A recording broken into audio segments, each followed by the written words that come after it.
안녕하세요. 저는 아들과 귀여운 손녀가 함께 살고 있는 할머니입니다. 제가 집에 혼자 있는 시간이 많아서 이것저것 찾아보다가 이곳을 알게 된 후부터는 여기에 올라오는 사연들을 자주 듣곤 했는데요. 청취자였던 제가 사연의 주인공이 될 거라곤 상상도 하지 못했어요. 이곳은 정말 다양한 주제의 이야기들이 많더라고요. 부부 사이에 있었던 이야기도 있고 시댁과 며느리 사이에 있었던 이야기도 있고요. 저는 며느리와 있었던 일에 대해 이야기해보려고 하는데요. 그때 일만 생각하면 아직도 아들에게 미안하다는 마음뿐이에요. 아들이 저 때문에 며느리와 이혼을 하게 된 것 같다는 생각이 들었거든요. 이런 얘기 어디에도 해본 적 없었는데 여기는 익명이라고 하니 용기를 내어 사연을 보내보려고 합니다. 제 사연은 불과 몇 달 전에 일어났던 일이에요. 저는 어머니께서 저를 낳다가 세상을 떠났어서 어머니의 정을 느껴본 적이 한 번도 없었어요. 아버지께서도 평생 여자는 저희 어머니만 바라보셨기 때문에 재혼도 하지 않으셨거든요. 그래서 저는 결혼할 때까지 홀아버지 밑에서 자랐었어요. 만약 제가 결혼하게 된다면 자식들에게 좋은 어머니가 되어줘야겠다는 생각을 항상 하고 있었어요. 그렇게 남편을 만나서 아들을 낳고 제가 못 받아봤던 어머니의 사랑을 아들에게 아낌없이 줬었죠. 아들은 저희의 사랑을 받고 자라서 그런지 누구보다 당당하고 씩씩하게 잘 자라주었어요.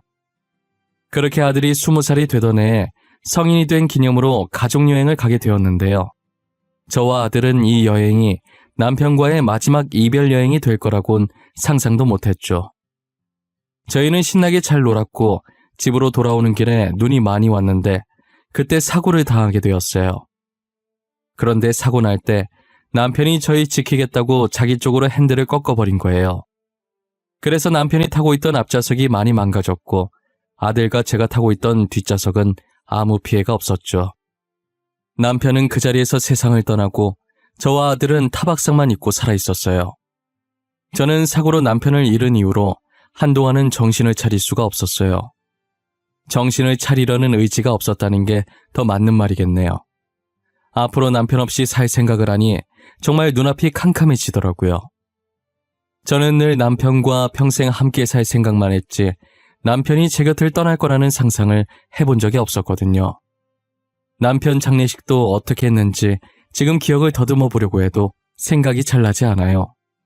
제가 그때 정신을 놓고 있었어서 통으로 기억이 날아간 것 같아요. 장례식장 예약도 조문객 받는 것도 아들이 다 하지 않았을까 싶네요. 아들이 티는 안 냈었지만 당시의 아버지에 이어 저까지 잃게 될까봐 엄청 겁이 났었다고 하더라고요. 제가 정신을 차리게 된 게 아마도 꿈에서 아들이 울고 있는 모습이 나온 뒤였던 것 같아요. 저까지 세상을 떠나게 되면 아들 혼자서 이 험난한 세상을 살아가야 하잖아요. 아직 아들 결혼하는 것도 못 보고 손자도 못 봤는데 이대로 떠나면 안 될 것 같더라고요. 그래서 아들을 위해 남편 없이도 열심히 살아봐야겠다는 다짐을 하게 된 거죠. 아들 결혼할 걸 생각하니 혹시나 제가 홀어머니라서 아들 결혼에 지장이 갈까봐 걱정이 되는 거예요.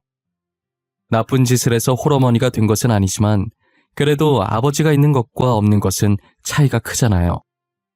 저는 아들이 결혼하기 직전까지 그 걱정을 하느라 하루하루 10년씩 늙는 기분이었어요. 그러다 아들이 제게 결혼하고 싶은 사람이 있다고 집으로 아가씨 한 명을 데리고 온 거예요. 여자친구 만나고 있는지도 몰랐는데 3년 정도 만났다고 하더라고요.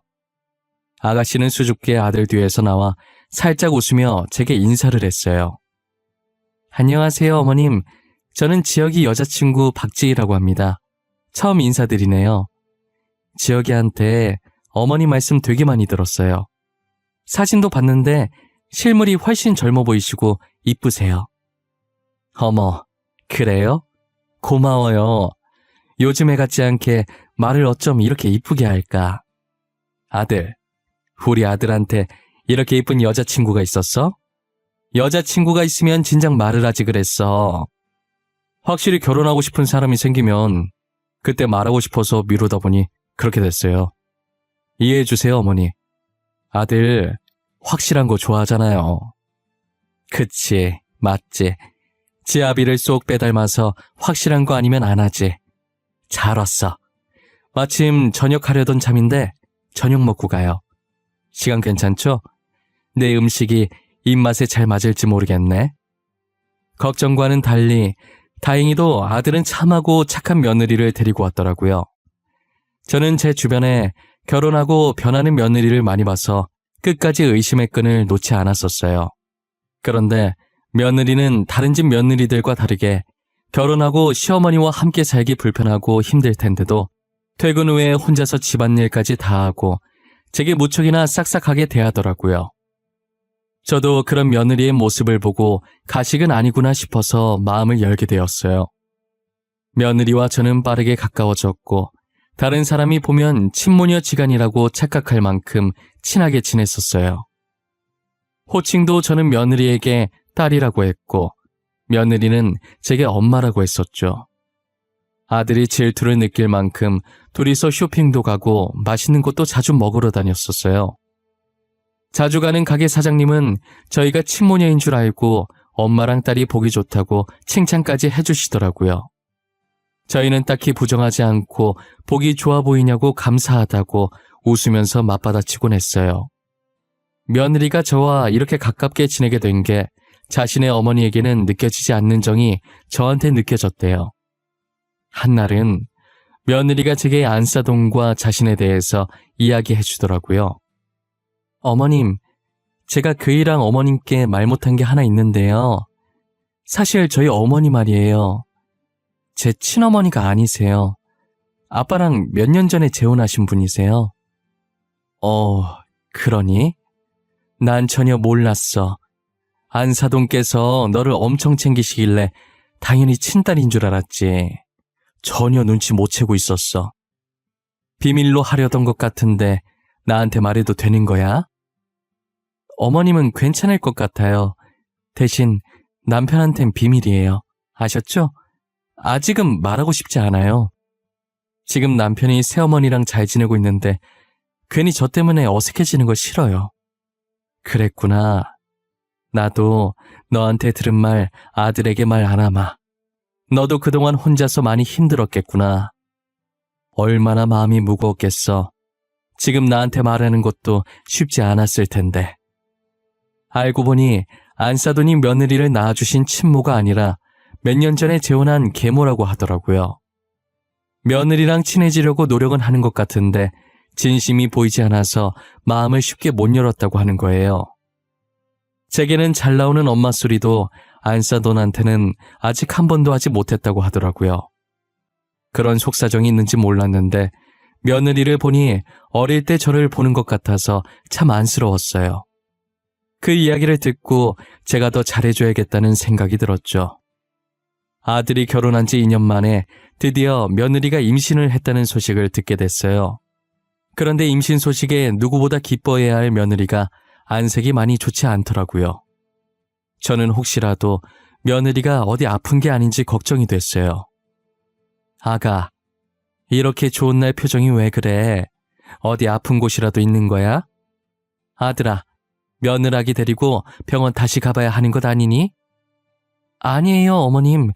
저 아픈 곳 없어요. 그냥 조금 걱정이 돼서 그래요. 뱃속의 아가가 아들이 아니면 어쩌나 싶은 생각이 들어서 미리부터 걱정이 되네요. 난 또 뭐라고. 아들이든 딸이든 뭐가 중요해. 성별이 어떻든 똑같이 내 핏줄인걸. 나는 그런 거 안 따지는데 설마 너가 아들, 딸 따지고 그러니? 아휴, 그런 거 아니에요.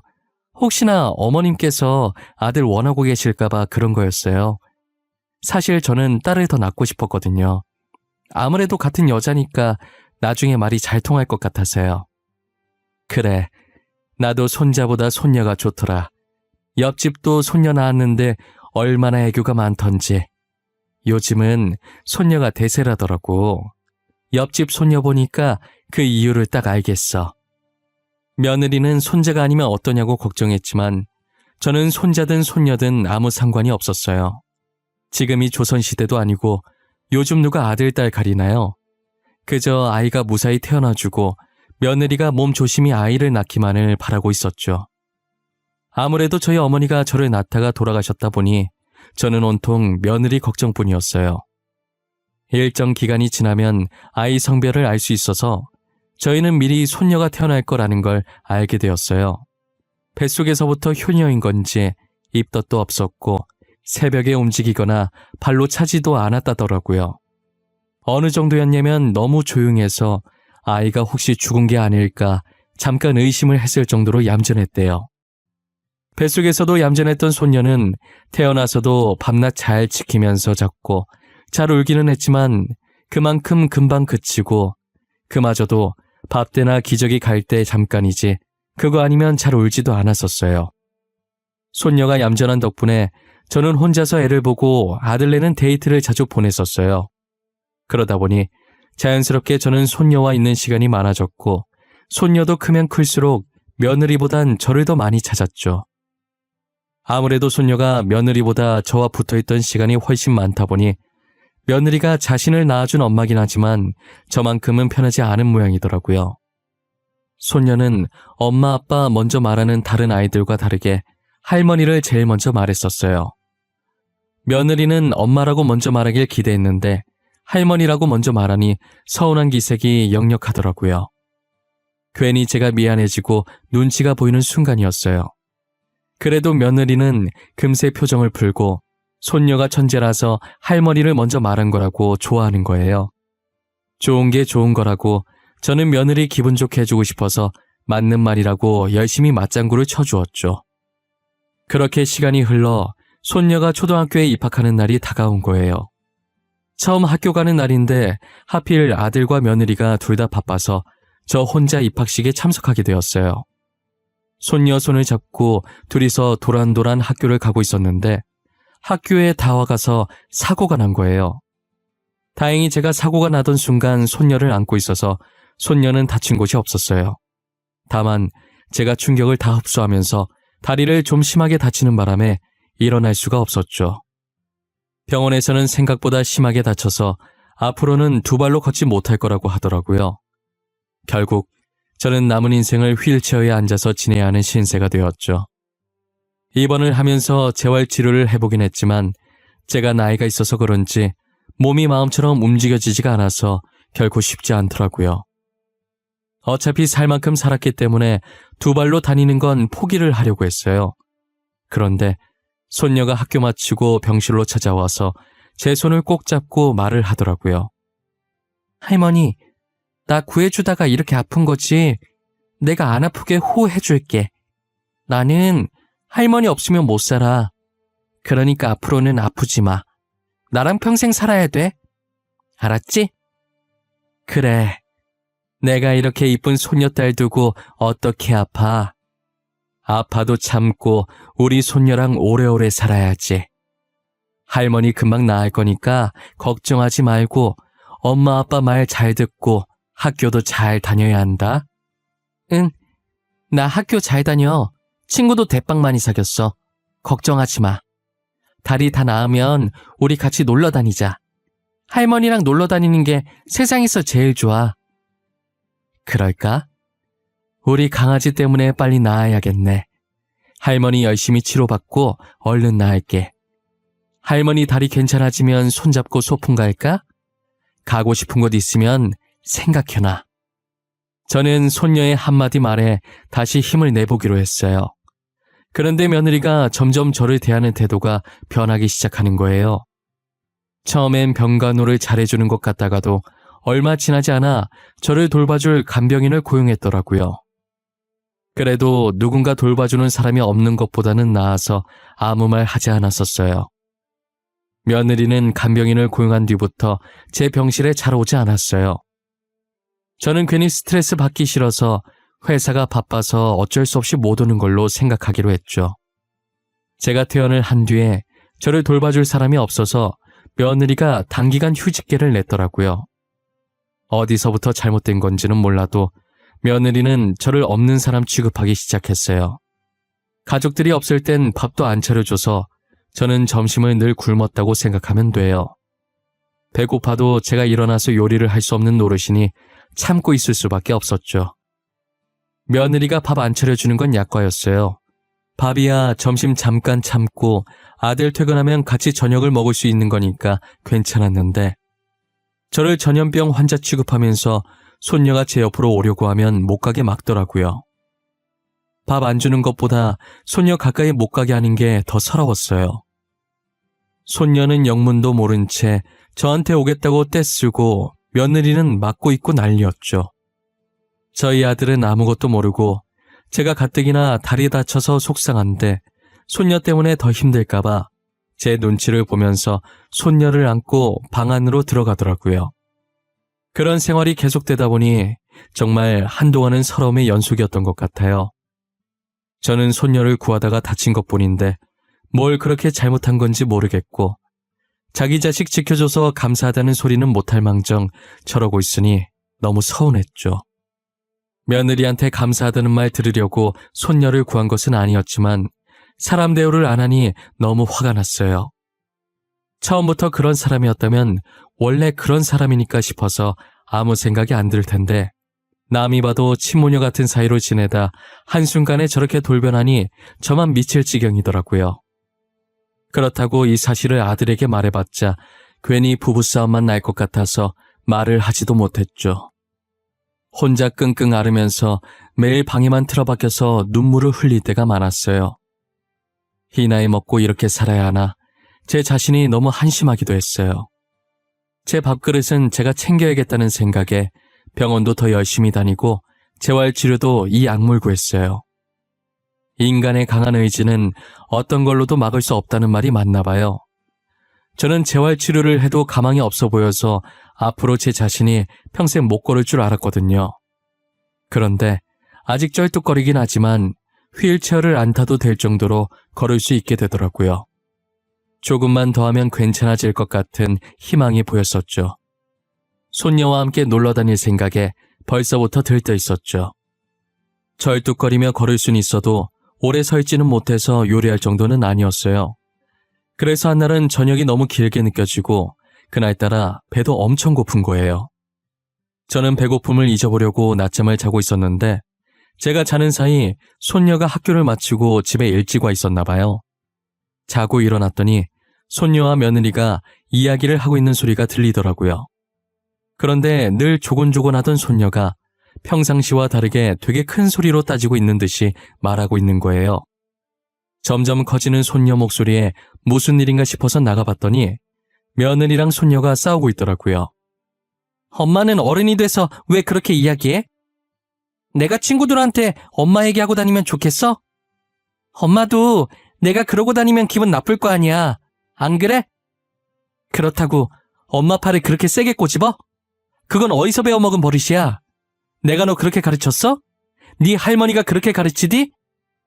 할머니는 나한테 나쁜 거 안 가르치거든? 엄마도 화나면 나한테 그렇게 하잖아. 그래서 나도 엄마 나쁜 버릇 고치려고 꼬집었어. 왜? 안 돼? 엄마는 되고 나는 안 돼? 당연히 안 되지. 어떤 어린애가 어른 팔을 꼬집어? 그것도 자기 엄마를. 너 그거 되게 잘못된 행동이야. 알아? 엄마도 다른 사람한테 남 욕하는 거 되게 나쁜 행동이야. 맨날 친구한테 할머니 욕하잖아. 우리 할머니 욕먹을 짓 한 거 없는데 왜 욕먹어야 되는데? 엄마는 학교에서 남 욕하지 말라고 안 배웠어?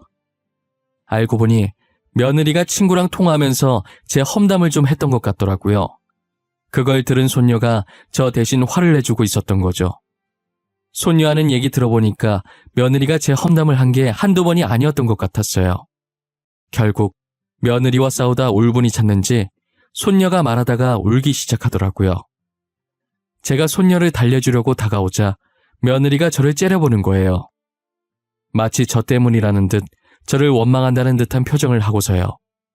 저는 일단 울고 있는 손녀를 달래서 제 방으로 데리고 들어왔어요. 손녀는 제 방에 들어오자마자 저를 안고 뭐가 그렇게 서러운지 숨이 넘어갈 듯 우는 거예요.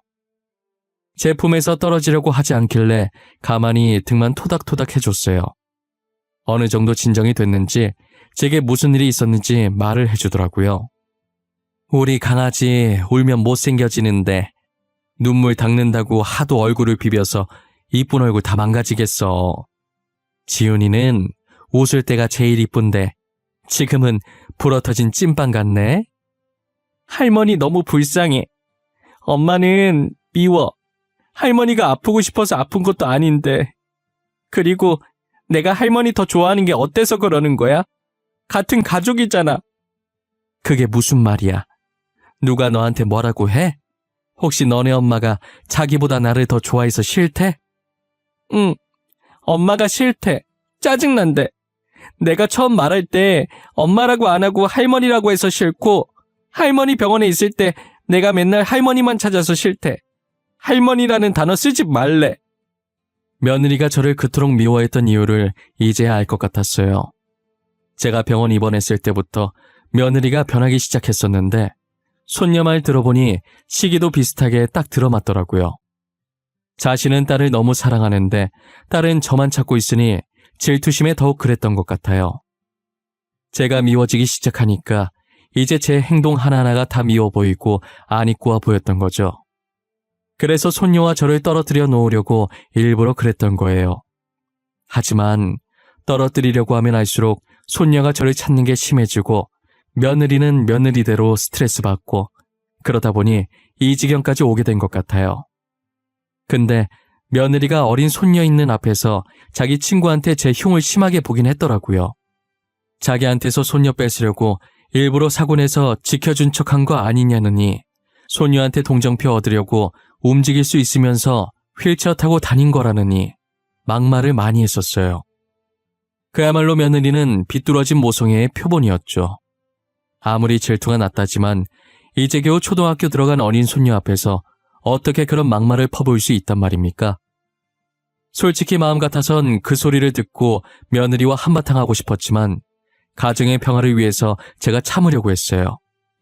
괜히 말 꺼냈다가 아들이 상처받을 것이 분명했고 아들 성격에 바로 이혼 도장 찍을 게 뻔했거든요. 저 하나 때문에 손녀를 엄마나 아빠 없는 아이로 만들고 싶지 않았어요. 그런데 손녀는 제 생각과는 많이 달랐던 모양이에요. 다 같이 저녁을 먹고 있는데 아들에게 오늘 있었던 일을 이야기하더라고요. 그동안 손녀가 제 험담을 많이 듣고 있었는데 제가 상처받을까봐 말을 안 꺼내다가 제가 모든 것을 알게 되니까 이왕 알게 된 거 아들한테까지 말을 한 것이죠. 아들은 밥을 먹다가 손녀의 말에 표정이 굳어져서 국을 뜨던 숟가락을 탁 하고 식탁에 놓더라고요.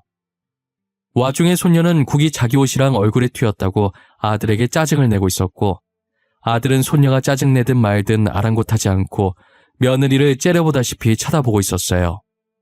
식사 자리는 한순간에 얼음장 같은 분위기가 됐고 며느리는 어쩔 줄 몰라서 아무 말 없이 눈만 이리저리 굴리고 있더라고요. 당신이 한번 말해봐. 지금 지윤이가 나한테 한 말이 다 맞아? 사실이야? 사실인지 아닌지 입이 있으면 말을 해보라고. 진짜 맞아? 그게 여보 나는 진짜 지윤이를 너무 사랑해서 그랬어. 지윤이가 나만 봤으면 좋겠는데 계속 어머님만 찾잖아. 그래서 나도 모르게 그랬어. 당신 지금 그걸 변명이라고 하고 있는 거야? 지윤이가 어머니만 찾아서 그랬다고? 어떻게 고작 그런 이유로 어머니를 그런 식으로 말하고 다닐 수 있어? 난 내 딸을 너무 사랑한 죄밖에 없어. 엄마가 딸을 사랑하는 건 당연한 거잖아. 당신은 모성애 같은 거 죽었다 깨어나도 모를 거야. 모성애라 포장하려고 하지 마. 그거 모성애 아니야. 그게 어떻게 모성애야. 잘못된 집착이지. 당신이 하는 거 집착이라고.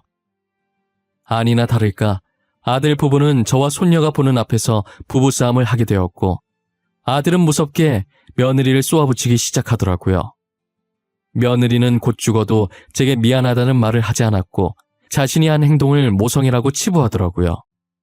결국 아들의 입에선 이혼이라는 단어까지 나오게 됐죠. 그만하자. 나는 어머니랑 따로 살 마음도 없고 너도 어머니한테 미안한 마음이 전혀 없는 것 같아 보이니까 더 이상 이렇게 같이 살 수는 없을 것 같네. 이혼해 우리. 이혼하자고? 싫어. 내가 왜 이혼을 해? 나 당신도 지훈이도 너무 사랑해. 우리 분가만 하면 다시 예전처럼 행복해질 수 있어. 그런데 이혼을 왜 해?